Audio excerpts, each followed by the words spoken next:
Hi everyone, welcome to the Earth Science Regions Review podcast series created by the Hommocks Middle School Earth Science Department. Today we're going to be talking about page 1 of your reference table, the equations.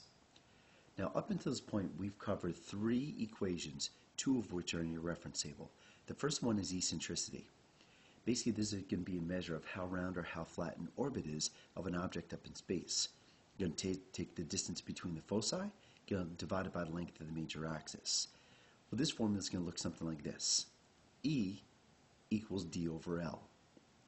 Okay. One thing about this is that your calculation is not going to have any units. Okay. Your denominator units and your numerator units, they're going to cancel each other out. Your final answer is always going to be rounded to the thousandths place, which means you're going to go to 3 decimal places. So if you get an answer of 0.013, that's very close to 0, you're going to have a very round orbit. If you have an answer of 0.987, that's very close to 1, you're going to have a very flattened orbit.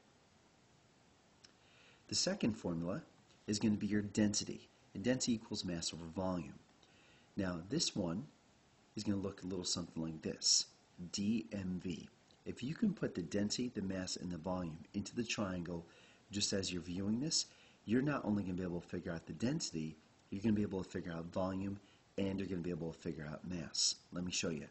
Density equals mass divided by volume. So when you have it set up in the DMV triangle like this, mass is on top, volume is on the bottom. So density is going to equal mass over volume, mass in the numerator, volume in the denominator. Your units here are going to be grams per cubic centimeter or grams per milliliter. One thing to remember with any calculation other than eccentricity, you're going to always round to the tenths place. Say for instance we want to find volume. Okay, you're going to put mass in the numerator, you're going to put density in the denominator. So now you're going to get V equals M over D. Okay, your units here are going to be cubic centimeters or milliliters. Say for instance we want to find mass. Mass equals D times V.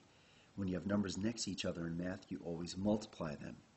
Mass equals D times V, and in this case your unit is going to be grams. So that's essentially the 2 formulas that we've covered that are going to be in the first page of your reference table.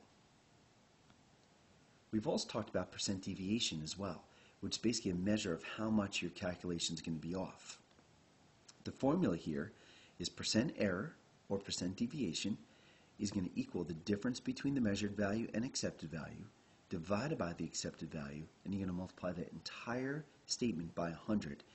Now it doesn't matter if the measured value goes first or the accepted value goes first, they're going to flip-flop depending on which number is bigger. You always want a positive number in the numerator. Okay, and in this case again you're always going to round to the tenths place, and this is going to be a percentage. So really important in terms of that. Now what is the difference between the measured value and the accepted value? Well, you have a couple of variables here. Okay, when we talk about your measured value, that's going to be your value, the student's value, or the experimental value. Okay, you're going to compare that with the accepted value. Some keywords there are going to represent the true value, the correct value, or the actual value. So good luck with your equations, and we'll talk to you soon. Bye-bye.